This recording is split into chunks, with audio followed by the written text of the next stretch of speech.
ابھی چھوٹا ہے، ابھی چھوٹا ہے، جب بڑا ہوگا تو اسے سمجھائیں گے، جب بڑا ہوگا تو اسے دین کی طرف لے آئیں گے۔ ابھی تو چھوٹا ہے،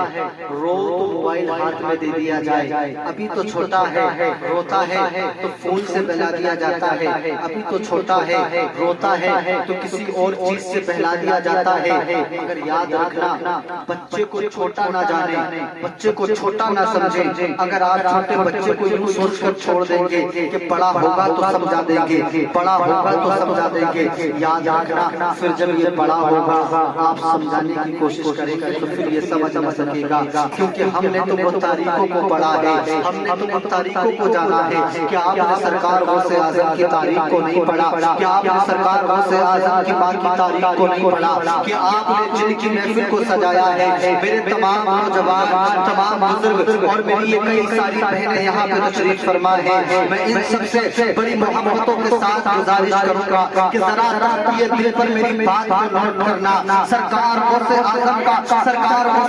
کا بچپنا ہے، ابھی ماں کے شکم سے آپ دنیا میں تشریف لائے ہیں، ابھی چھوٹی سی عمر ہے۔ سرکار غوث اعظم کی والدہ فاطمہ ام الخیر اپنے لخت جگر کو لے کر ایک مدرسے میں جاتی ہیں اور اس پاس میں جانے کے بعد کہتی ہیں کہ میرے لال کی بسم اللہ خوانی کرائی جائے، میرے لال کو یعنی دین کی تعلیم سے آراستہ کیا جائے، میرے بیٹے کو تعلیم دی جائے، میرے بیٹے کو قرآن پڑھنا سکھایا جائے۔ جب سرکار غوث اعظم کو مدرسے میں لے جایا گیا، سرکار غوث اعظم نے جب مدرسے میں پہنچے اور استاد نے جب آپ کو پڑھانا شروع کیا، آپ نے جب اعوذ پڑھایا اور بسم اللہ پڑھایا، دیکھیں ہر استاد جو ہے بچے کو کوشش کرتا ہے کہ شروع سے اچھے سے پڑھا کے چلے۔ سرکار غوث اعظم کے استاد نے جب آپ کو شروع سے پڑھایا تو یہ سرکار غوث اعظم تھے جو پہلا پارا پڑھتا نظر آ رہے تھے، دوسرا پارا پڑھتا نظر آ رہے تھے، تیسرا پارا پڑھتے نظر آ رہے تھے، یہاں تک کہ پہلے دن مدرسے میں گئے تھے آپ نے 17 پارے اپنے استاد کو ہی میں سنا دیے تھے۔ پہلے دن آپ مدرسے میں گئے تھے 17 پارے اپنے استاد کو سنا دیے تھے، قسم خدا کی جب 17 پارے سنائے تھے استاد نے سرکار غوث اعظم کے چہرے کو دیکھا تھا، کہنے لگے بیٹا ذرا یہ تو بتا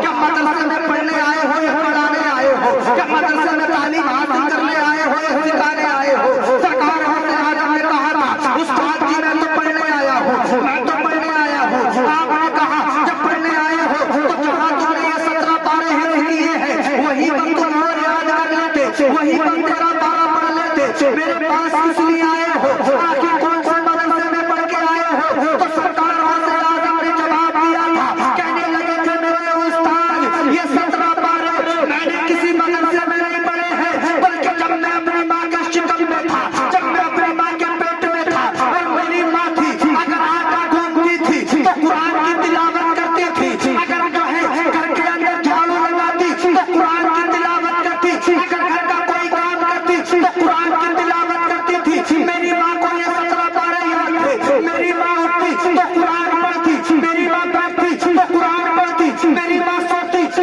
قرآن پڑھتی، میری ماں بیٹھتی تو قرآن پڑھتی، میری ماں روٹی بناتی تو قرآن پڑھتی، یعنی میری ماں نے اتنا قرآن پڑھا کہ میں اپنی ماں کے شکم میں تھا، میں اپنی ماں کے پیٹ میں تھا، میری ماں جب اٹھ کے بیٹھ پہ قرآن پڑھتی رہتی اور جب میں سنتا رہتا تو میں نے ماں کے شکم میں سن کر 17 پارے کو یاد کر لیا تھا۔ قسم خدا کی یہ وہ سرکار غوث اعظم ہے جنہوں نے اپنی ماں کے شکم میں رہ کر قرآن کے 17 پارے کو یاد کر لیا تھا۔ سبحان اللہ سبحان اللہ۔ 17 پارے ماں کے شکم میں۔ ہماری یہاں کی تو مائیں بچہ پیدا نہیں ہو جائے تب بھی بچہ کہتی ہے کہ بچہ ہے، بعد میں سمجھا لیں، بعد میں پڑھا لیں، مگر سرکار غوث اعظم کی ماں نے یہ درس دیا ہے کہ بچہ ماں کے شکم میں آ جائے تو پھر ماں کے فعل کا، ماں کے کام کا بچے پر اثر پڑنا شروع ہو جائے۔ اگر بچہ شکم میں ہے ماں چاہتی ہے کہ میں اپنے لال کو نیک بناؤں، میں اپنے بیٹے کو اچھا بناؤں، تو جب بچہ شکم میں آ جائے تبھی سے اچھے کام کرنا شروع کرو۔ اور یہ یاد رکھنا کہ اگر کوئی بچہ ماں کے شکم میں رہ کے جب قرآن یاد کر سکتا ہے، ماں پڑھے تو بیٹا قرآن یاد کر لے، اور اگر کوئی ماں سیریل دیکھے تو بتاؤ وہ بچہ ماں کی شکم میں سیریل یاد کرے گا کہ نہیں کرے گا؟ کوئی ماں گھر میں جھاڑو لگاتے لگاتے ساز بہو کے ترانے گائے تو وہ بچہ یاد کرے گا کہ نہیں کرے گا؟ کوئی ماں شام کو 7 بجنے سے پہلے روٹی اسی لیے بنا کے رکھ دے کہ اگر لیٹ ہوئی تو کوئی نہ کوئی میری کڑی کوئی نہ کوئی میرا سیریل ڈرامہ نکل جائے گا، کھانا وقت سے پہلے تیار کر کے اسی لیے رکھ دے کہ مجھے ڈرامہ دیکھنا ہے، سیریل دیکھنا ہے۔ اگر اس کی گود میں یا اس کے شکم میں کوئی بچہ پل رہا ہے تو بتاؤ اس بچے پہ اثر پڑے گا کہ نہیں پڑے گا؟ آج دیکھیے چھوٹے چھوٹے بچے بڑے بڑے بزرگوں سے اگر پوچھیں تو انہیں موبائل میں صرف 2 ہی ورڈ نہیں آتے۔ ایک لال والے کو جانتے ہیں، ہرے والے انہیں پتا ہے کہ لال والے سے کاٹ دیا جاتا ہے اور ہرے والے سے اٹھا لیا جاتا ہے۔ اور ابھی تم 5 سال کے 7 سال کے بچے کو لے آؤ، وہ پب جی ایسا کھیلتے نظر آئے گا پسینے آ جائے گا، وہ موبائل کے ایک پرجے میں ایسے گھومتا نظر آئے گا کہ آدمی حیرت میں رہے گا کہ اسے ستایا کس نے ہے، ایسا لگتا ہے ماں کے پیٹ سے موٹو موٹو بن کے پیدا ہوا ہے۔ اب یہ ہو کہاں سے رہا ہے؟ میں تو کسی ایک کی بات نہیں کرتا، میں اپنے سب کی بات کرتا ہوں۔ دیکھیں موبائل چلانا بڑے کمال کی بات ہے۔ کوئی یہ سمجھے کہ ہم نے آج اسمارٹ فون لے لیا، ہم بہت اسمارٹ بن گئے۔ ہر ایک کے پاس اسمارٹ فون ہے۔ آج کون ایسا ہے جو مل جائے کہ جس کے پاس فون نہیں ہے؟ کوئی غریب ہے تو بیچارہ چھوٹا چلا رہا ہے، کوئی مالدار ہے تو بڑا چلا رہا ہے، سب کے پاس کوئی مالداری یعنی نہیں کہ اب جو ہے موبائل نہیں، ہر ایک کے پاس فون ہے۔ لیکن فون چلانا کمال کی بات نہیں ہے۔ چھوٹے چھوٹے بچوں کے ہاتھوں میں موبائل دے دیے اور ہم تعریف کرنے لگے کہ میرا بیٹا 40,000 کا فون چلاتا ہے، میرا بیٹا 50,000 کا فون چلاتا ہے۔ ارے اس میں کون سی تعریف کرنے کی بات ہے کہ تمہارا بیٹا 40,000 کا فون چلاتا ہے، تمہارا بیٹا 50,000 کا فون چلاتا ہے؟ اس میں کون سے بڑے کمال کی بات ہے؟ بلکہ کمال کی بات تو تب ہونا چاہیے تھا کہ جب تم اپنے آدھی روٹی کھا کر اپنے بچوں کو پڑھاتا۔ کمال کی بات تو جب تھی کہ تم بھوکا رہ کر اپنے بچے کو پڑھاتا۔ کمال کی بات تو جب تھی کہ تب تم مزدوری کر کے اپنے بچوں کو پڑھاتا۔ اور جب تیرا بچہ IAS بنتا نظر آتا، جب تیرا بچہ DM بنتا نظر آتا، جب تیرا بچہ BA پاس کرتا نظر آتا، جب تیرا بچہ MBBS بنتا نظر آتا، اور جب تو اپنے بستی والوں میں آ کے کہتا کہ یہ میرا لال ہے، میں نے جس بچوں کے لیے نہ تو رات دیکھی نہ میں نے دن دیکھا، اپنے بچوں کو محنت کر کے میں نے پڑھایا، اور میرا بچہ بھلا ڈگری کو میں نے بچے نے پا لیا ہے، میرا بچہ بڑا ڈگری لے کے آج بستی میں لوٹ کے آ رہا ہے۔ قسم خدا کی اگر کوئی بھارت میں رہنے والا بچہ، اگر کوئی بھارت میں رہنے والا جوان، اگر باپ کی مزدوری میں پل کر جب کوئی بڑی ڈگری لے کے بستی میں لوٹنا ہے تو پوری بستی والوں کا سینہ چوڑا ہو جایا کرتا ہے، پوری بستی والے اس بچے پہ ناز کیا کرتے ہیں۔ آج کا نوجوان بڑا موبائل چلانے میں فخر کرتا ہے، ہم کہتے ہیں موبائل چلانا یہ بات کی بات ہے، بلکہ اس سے پہلے اپنے بچوں کے ہاتھ میں قلم دے دو اور اپنے بچوں کو دین کے راستے پر، تعلیم کے راستے پر لے کر آؤ اور دنیا والوں کو بتاؤ کہ ہمارا کام فون یا تو موبائل چلانا نہیں، ہمارا کام جو ہے تعلیم کے عمل میں کامیاب ہونا۔ چھوٹے چھوٹے بچے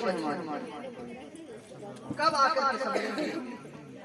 جب ہم سمجھیں گے تب، جب بڑے نہیں سمجھیں گے۔ دیکھیں اگر کوئی بھی بیٹا، کسی بھی باپ کا بیٹا جب بیٹا ہوتا ہے تو وہ اپنے باپ کے کاموں کو دیکھ کر سیکھتا ہے کہ میرا باپ کیا کرتا ہے۔ سرکار غوث اعظم کے والد کے بارے میں آپ نے جانا ہے، حضرت شیخ ابو سوالی سجن کی دوست، آپ نے ان کی تاریخ کو پڑھا ہے۔ ایک بہت مشہور واقعہ ہے، پورا واقعہ آپ نے ابھی سنا ہوگا، اگر اس کی کچھ چھلکیاں ڈالوں گا مفتی صاحب سے چلا چلا کے انشاءاللہ تعالیٰ کل بات آ رہے ہیں، بس میں تھوڑی سی بات آپ ایک مرتبہ اپنے مکان سے نکلے ہیں، سرکار غوث اعظم کی والد، دیکھیں میری بہنیں بھی بیٹھی ہیں، آپ بھی بیٹھی ہیں، بڑی توجہ کے ساتھ سرکار غوث اعظم کی جب والد باہر نکلے تو آپ کو بھوک لگ رہی ہے، راستے میں آپ کو پھونک لیں، آپ کو جب نکلے تو آپ ایک دریا کے کنارے سے نکل وہاں پر ایک سیب تھا جو پانی میں بہتا جا رہا تھا، آپ نے اسے اٹھایا اور جب انسان بھوک لگ گئی تو پھر تھوڑی دیر کے لیے آدمی بغیر سوچے کوئی چیز ایسی استعمال کر لیتا ہے جس کے بھوک اس کی مٹ جائے، آپ کو بھوک لگی تھی، آپ نے وہ سیب اٹھایا اور اسے کھا لیا، مگر جب تناب فرما لیا کھا لیا اس کے بعد میں آپ کی تقوی نے آپ کو چھوڑ دیا، آپ کی پرہیزگاری نے آپ کے گریبان کو پکڑ لیا، آپ کا تقوی آپ سے بار بار سوال کرنے لگا، اے ابو صالح جس سے تم نے جس سیب کو تناول فرمایا ہے اس سیب کا مالک کون ہے؟ کیا تم جانتے ہو کہ اس سیب کے مالک سے تم نے اجازت لی ہے؟ کیا تمہیں پتا ہے یہ سیب کہاں سے آیا تھا، کس کا تھا؟ بغیر مرضی کے بغیر اجازت کے تم نے اس سیب کو تناول فرما لیا۔ حضرات جب آپ کی تقوی نے آپ کے پرہیزگاری نے جب آپ کو جوڑا، آپ جو ہے نا اس نہر کا سفر کرنے لگے کہ یہ جہاں سے آ رہی ہے کہیں نہ کہیں تو باغ ہوگا، کہیں نہ کہیں تو پیڑ ہوگا، جہاں سے یہ ٹوٹ کے اس میں گرا ہوگا، آپ جو ہے سفر طے کرتے کرتے آگے بڑھے اور جب آپ ایک ایسی جگہ پر پہنچے جہاں کے سیب کا ایک باغ تھا، اس کے کچھ پیڑ تھے جو کہ اسی پانی کی طرف جھکے ہوئے تھے، آپ نے سوچا کہ یہ جو ہے سیب کہیں سے آیا ہو کہ نہیں آیا ہو، اسی باغ کا یہ سیب ہے جو اس پانی میں گرا ہے، جو میں نے بغیر اجازت کے کھا لیا، چلو مالک سے چل کر کے اجازت لے لی جائے، اس سے معافی طلبی کر لی جائے۔ حضرات محترم حضرت سرکار غوث اعظم کے والد محترم تھے، آپ اندر گئے، اندر جانے کے بعد میں آپ نے مالی کے باغ کو دیکھا، جو مالی کے باغ تھا، جو باغ کے اندر رکھوالی کر رہا تھا، سرکار غوث اعظم کے والد کے پاس پہنچے اور جانے کے بعد میں ارشاد فرمانے لگے، کہنے لگے کہ میں نے آپ کے باغ کا ایک سیب تناول فرما لیا ہے، میں آپ سے معافی طلبی کرنے آیا ہوں، یا تو اس کی قیمت آپ مجھے بتا دیں کیا ہے، یا آپ مجھے یہ بتا دیں کہ جو سیب آپ نے جو سیب ہے اس کی قیمت کیا ہے، اس کی سزا کیا ہے، تاکہ میں اسے پورا کر سکوں۔ قسم خدا کی آپ نے پوچھا آپ کون ہیں، آپ کہاں سے آئے ہیں، تو سرکار غوث اعظم کے والد نے بتایا کہ میں پیچھے کئی بہت پیچھے سے میں نے آپ کا سیب تناول فرما لیا تھا اور میں آیا ہوں تاکہ آپ مجھے بتائیں اس کی کیا سزا رہے گی جو آپ مجھے دے دیں، آپ مجھے معاف کر دیں یا اس کی قیمت لے لیں۔ حضرات محترم آپ نے جب دیکھا، حضرت عبداللہ صومعی نے جب دیکھا کہ یہ جو ہے جو کہ پچھلے کئی کلومیٹر کا سفر طے کر کے آ رہا ہے، ارے کوئی عام بندہ ایسا نہیں آ سکتا، کسی کے دل پہ ایک سیب کا ایسے اثر نہیں پڑ سکتا۔ آپ نے سمجھا کہ یہ جو میرے پاس آیا ہے بہت نیک بندہ ہے، بہت پرہیزگار ہے، جو ایک سیب کو کھا کر اس کی معافی طلبی کرنے کے لیے کئی کلومیٹر بہت نیک ہے۔ آپ نے کہا نیک ہے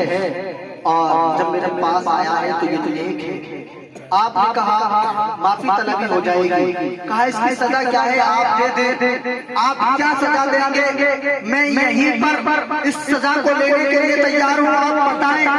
آپ نے ارشاد فرمایا کچھ روایتوں میں آتا ہے 1 سال، کچھ میں آتا ہے 10 سال، کچھ میں آتا ہے 12 سال۔ مالک کے باغ نے کہا تھا کہ تمہیں 12-10 سال تک میرے باغ کو رکھنا ہوگا اور میری 2 شرطیں ہیں، دونوں شرطوں کو تمہیں ماننا ہوگا۔ ایک تو یہ ہے کہ تمہیں 10 سال میرا باغ رکھنا ہوگا، اس میں 1 سال کی بھی روایت ملتی ہے، اس میں 12 سال کی بھی روایت ملتی ہے، کہا تمہیں 1 سال یا 10 سال میرے باغ کو رکھنا ہوگا، اور دوسری شرط جب یہ شرط مکمل ہو جائے گی تب بتاؤ۔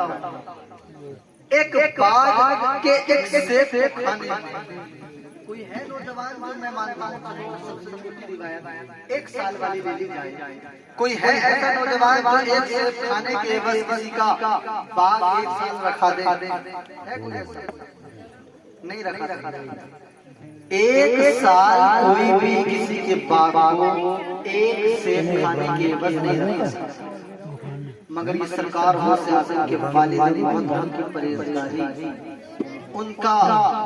تقویٰ تھا کہ آپ نے ایک سیب کھانے کے عوض پورے سال اس کے باغ کو رکھانا، اس کی دیکھ بھال کرنا اپنی ذمہ داری ہے کہ میں نے بغیر اجازت کے سیب کو کھایا ہے، میں نے بغیر اجازت کے سیب کو تناول کیا ہے، میں جو ہے 1 سال آپ کے باغ کو رکھاؤں گا، آپ نے پورا سال باغ رکھایا، آپ نے پورا سال باغ رکھایا، پورا سال باغ رکھانے کے بعد جب سال مکمل ہوا تو آپ نے ارشاد فرمایا، کہنے لگے یہ تو بتاؤ تم نے کہا تھا دوسری شرط پوری ہونے کے بعد بتائی جائے گی، تو آپ بتاؤ تو صحیح دوسری شرط کیا ہے؟ تو آپ نے بتایا دوسری شرط یہ ہے کہ میری ایک بیٹی ہے، میری ایک بیٹی ہے جس کے دونوں پیر بھی سلامت نہیں ہے، جس کے دونوں ہاتھ بھی صحیح نہیں ہے، جس کی دونوں آنکھیں بھی صحیح نہیں ہے، جس کے کان بھی صحیح نہیں ہے، اور تمہیں میری اس بیٹی سے شادی کرنا ہوگا، میری اس بیٹی سے تمہیں شادی کرنا ہوگا۔ اب دیکھیں کوئی نوجوان ساری زندگی بھر کے لیے کسی ایسی بیٹی سے کیسے شادی کر سکتا ہے جس کے نہ تو پیر سلامت ہو، جس کے نہ تو ہاتھ سلامت ہو، جس کے نہ تو ہاتھ سلامت ہو۔ حضرات محترم اگر سرکار غوث اعظم کے والد ہیں، تھوڑی دیر آپ نے سوچا اور سوچنے کے بعد بھی فیصلہ کیا کہ ارے اگر یہاں پر ایک ایسی لڑکی سے شادی کر لی جائے جس کے نہ پیر سلامت ہو، جس کے نہ ہاتھ سلامت ہو، جس کی نہ آنکھیں سلامت ہو، جس کے نہ قدم سلامت ہو، مگر اگر ایسی بیٹی سے شادی کر لی جائے تو شادی کر اگر میں کچھ پریشانی میں گھروں گا، مگر کم سے کم میری زندگی بعد میں میدان محشر میں مجھے اس کا حساب تو دینا نہ ہوگا، میدان محشر میں مجھے اس کی کوئی سزا تو نہ ملے گی۔ آپ نے اس شادی کو ہاں کر دیا، آپ شادی کرنے کے لیے تیار ہو گئے۔ حضرات مختصر بات یہ ہے، آپ نے 1 سال باپ کو رکھایا ایک سیب کے عوض، اس کے بعد میں ایک ایسی لڑکی سے شادی کرنے لگے جس کے نہ پیر سلامت تھے، جس کے نہ ہاتھ سلامت تھے، جس کے نہ آنکھیں سلامت تھی، جس کے نہ کان سلامت تھے۔ جب آپ ایسی لڑکی سے شادی کرنے کے لیے آپ کا نکاح ہوا اور جب آپ کمرے میں پہنچے، آپ جب کمرے میں پہنچتے ہیں تو دیکھتے کیا ہے کہ دروازے پر جب پہنچے تو اندر سے ایک خوبصورت نوجوان لڑکی نے دروازہ کھولا۔ حضرات آپ واپس لوٹ آئے، لوٹ آنے کے بعد میں آپ نے اپنے خدا کی بارگاہ میں عریضہ پیش کیا، کہنے لگے